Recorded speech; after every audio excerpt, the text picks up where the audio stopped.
আচ্ছা, হুমায়ুন কবির যে মসজিদ করছে বলে, টাকা লোক ঘুরিয়ে যাচ্ছে না? টাকা একদম একদম ঢেলে দিচ্ছে, আলহামদুলিল্লাহ। তবে শ্যাম্পু যা দিচ্ছে মাথায় দিচ্ছে, টাক মাথায় দিচ্ছে না চুল মাথায় দিচ্ছে, ওইটা একটু ভাবার ব্যাপার আছে। দিচ্ছে ঢেলেতে বিরাট আনন্দ, কিন্তু টাকে দিচ্ছে কিনা আমার একটু সন্দেহ আছে। কারণ চুলি শ্যাম্পু বললি গেঁজা হয়, টাকে বললি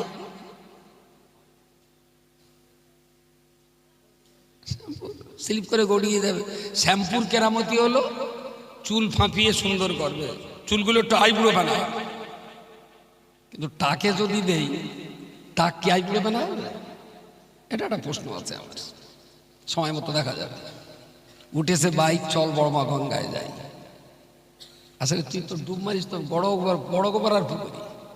গঙ্গায় ডুব মারার আগে একটু পানিটা মিবে, তাই ডুব মার খালু, তাহলে বিপদ বদল ফিরতে পারবি না। প্রিয় শ্রোতা মণ্ডলী, মনে রাখুন, নবী মুহাম্মদুর রাসূলুল্লাহ সাল্লাল্লাহু আলাইহি ওয়াসাল্লামকে আমার আল্লাহ তামাম দুনিয়ার জন্য নবী করেছিলেন, সকল যুগের জন্য, সকল স্থানের জন্য, সকল জাতির জন্য। নবী আমার শুধু মানুষের নবী নন, তিনি কীট পতঙ্গের নবী ছিলেন, তিনি পশু পাখির নবী ছিলেন। তাকে আমার আল্লাহ আপনার গাছপালার নবী বানিয়েছিলেন। আসমানবাসীর জন্য তিনি নবী, দুনিয়াবাসীর জন্য তিনি নবী, জলবাসী আপনার জলে বসবাসকারী জলজ প্রাণীর জন্য তিনি নবী, আপনার স্থলচর যারা, স্থলচর প্রাণী যারা, তাদের জন্য আল্লাহ তাকে নবী করেছিলেন। তিনি জীবন্ত অবস্থায় আমাদের জন্য যেমন নবী ছিলেন, দুনিয়া ছেড়ে বিদায় নেবার পরে কিয়ামত পর্যন্ত মুহাম্মদুর রাসূলুল্লাহ আমাদের জন্য যেমন নবী। আমি কবরের মাটিতে চলে যাব, সেখানেও জিজ্ঞেস করা হবে আমার নবিয়্যুকা। আমি কবরের কাফন মুড়ি দেওয়া অবস্থাতেই স্বীকার করে বলবো মুহাম্মদুর রাসূলুল্লাহ নবী। জোরে সরে বলুন সুবহানাল্লাহ। আজকে যারা এখানে বসে নবীর হাদিস খাবে, কবরে যখন জিজ্ঞেস করা বলো আমার নবিয়্যুকা, এ তখন বলে দেবে নবিয়্যুনা মুহাম্মদুর রাসূলুল্লাহ। যারা আজকে চপ খাচ্ছে, ওদের কবরে যখন জিজ্ঞেস করা হবে আমার নবিয়্যুকা, ওরা তখন বলবে আর চপ ও নবিয়্যুনা। যে যা খাবে ঢেকুর উঠবে, ঢেকুর, বাকিটা যার খেত তার বুদ্ধি। মাটিতে ধান দিলেও ধান গাছ হবে, গাঁজা দিলেও গাঁজার চাষ হবে। ধান চাষ করলে 600 টাকা লাভ হবে, গাঁজার চাষ করলে 6 লাখ টাকা লাভ হবে। বুঝবি চাষি বেলা হলে, যেদিন ধরা পড়বি ভিটে মাটির চাটি করে পুলিশ একবার জেলে ঢুকিয়ে দেবে, 12 বছরে কোনো জমিন, কোনো জামিন হবে না। সেই দিন বুঝবি গাঁজা চাষের লাভ কতটা, লস কতটা, এক্ষুনি বুঝবি। একটু বেলা হোক, তারপর চাষি বুঝবে।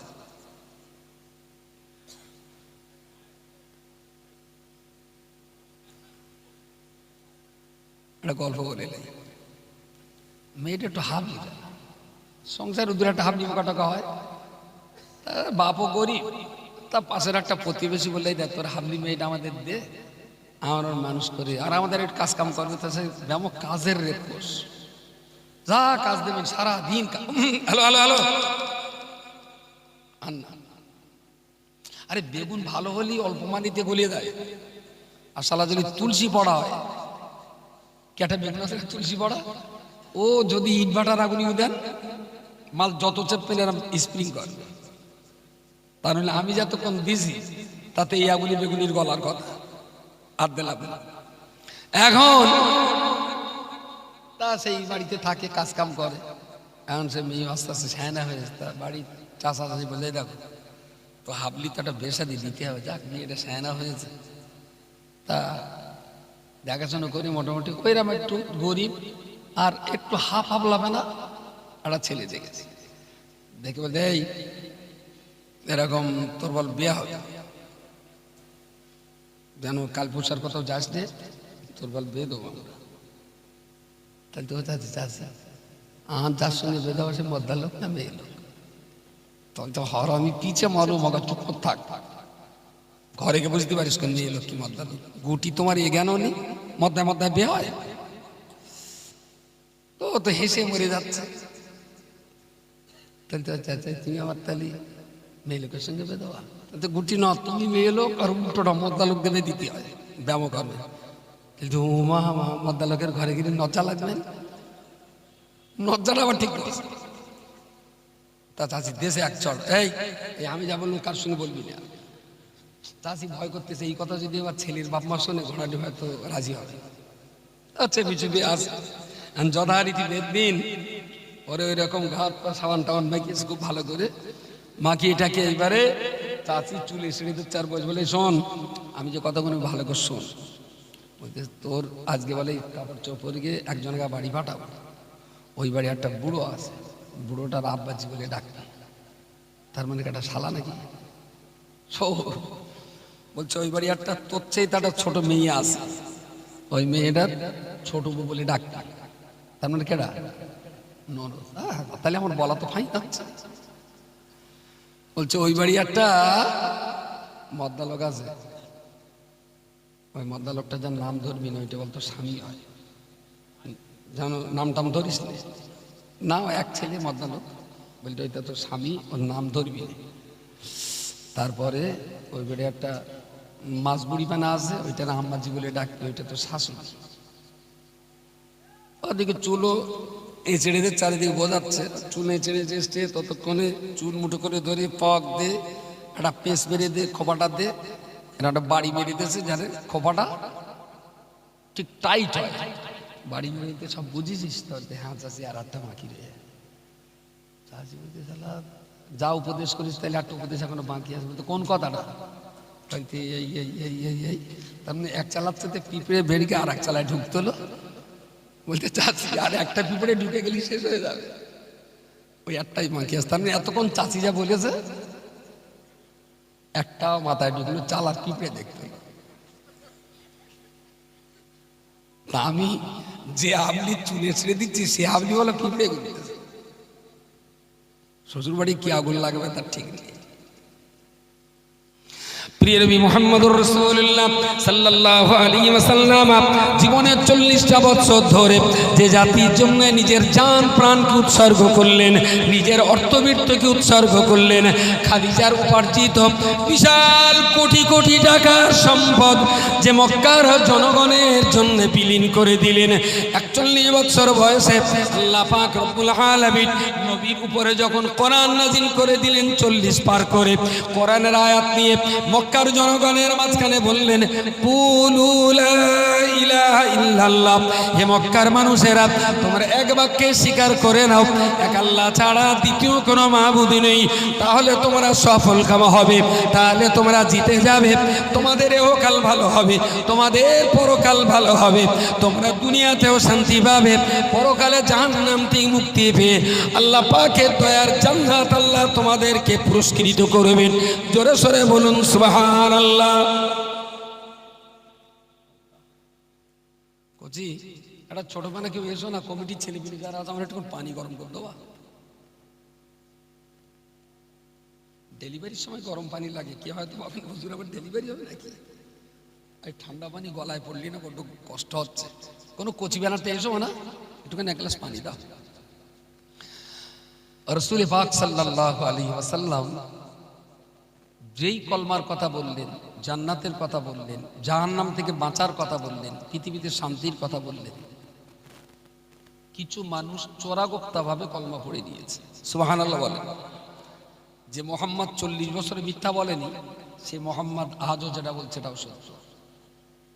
40 বছরে যে মোহাম্মদ কোনো মানুষের গালে একটা চড় মারিনি, নিশ্চয়ই সেই মোহাম্মদ কারোর ক্ষতি করতে পারে না। 40 বছর ধরে যে মোহাম্মদের দ্বারাই গোটা মক্কার জনগণ উপকৃত হয়েছে, সেই মোহাম্মদ কখনোই মানুষের অপকার করতে পারে না। মোহাম্মদের কথা বিশ্বাস করে নিয়েছে। এখন কারোর ছেলে কলমা পড়েছে, বাপ পড়েনি, কারোর নাতি কলমা পড়েছে, দাদু পড়েনি, কারোর ভাগনা কলমা পড়েছে, মামু পড়েনি। তো একজন করে কলমা পড়া মানে বাড়ির ভিতরে একটা তোলপাড় হয়ে যাচ্ছে। এই তুই হাঁটু পড়ে কি করতিস রে? তাহলে দোয়া তোঙ্গা দেখতে হবে না, তাহলে না বল। বলছে মোহাম্মদ এই কাজ করতে বলেছে, সেই কাজটা করতে বলে। হ্যাঁ, তোর জন্ম এক জায়গায়, তুই মোহাম্মদের কথা শুনে আবার এই মাটি সেজদা করতিস, তার মানে মোটামুটি ছোট ছোট সংসারে অশান্তি অশান্তি শুরু হয়ে গেছে। একটা ফ্যামিলিতে 5 জন মানুষ, তার ভেতরে যদি একজন কলমা পড়ে ইসলাম গ্রহণ করে, তাহলে বাকি 4 জনের সঙ্গে তার ঝামেলা।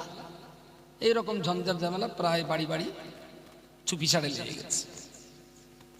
তো যারা এটা বুঝতে পেরেছে তারা নবীকে ডেকে বলে, মোহাম্মদ তোমার সব ভালো, তুমি আমাদের গরিব মেয়েদের বিয়ে দিয়ে দাও, রোগ হলে চাঁদা তুলে তার টাকা দাও, কারুর খাওয়া না হলে তুমি নিজে না খেয়ে তাদের খাওয়াও, কারুর শীতের কম্বল লাগলে তোমার কম্বল তুমি তাদের দিয়ে দাও, তুমি মানুষকে প্রচুর উপকার করো, তুমি খুব ভালো। কিন্তু এক আল্লাহ এই কথাটা বলো না। বললি না আমাদের ছেলেপিলেরা ওই তোমার কথা শুনে আমাদের সংসারে অশান্তি হচ্ছে।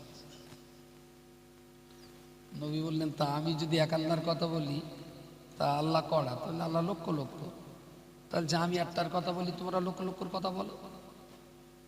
তোমাদের ধর্ম তোমরা প্রচার করো, আমার ধর্মটা বলেন আমি প্রচার করি, তাহলে তো কোনো ঝামেলা। তোমাদের ধর্মটা তোমরা ভালো করে করো, আমার ধর্মটা আমাকে ভালো করে করতে দাও। তা বলছে না, তোমার এই কথা বলা হবে না। এই কথা ওরা নবীকে বলতে দেবে না। বাই ভাই, নবী বলছেন আমি বলবো, ওরা বলছে বলেন বলা হবে না। এই রাস্তা দিয়ে ধর্মসভার মাইক যায়, এই রাস্তা দিয়ে পুতুল নাচের মাইক যাবে, এই রাস্তা দিয়ে লটারি টিকিটের প্রচার হবে, এই রাস্তা দিয়ে গান বাজনার প্রচার হবে, এই রাস্তা দিয়ে সার্কাসের ক্যাম্পিংয়ের প্রচারের মাইক যাবে। কারণ আটকানোর ক্ষমতা নেই। দেশের নাগরিক, রাস্তা সরকারের, সবার যাওয়ার অধিকার আছে।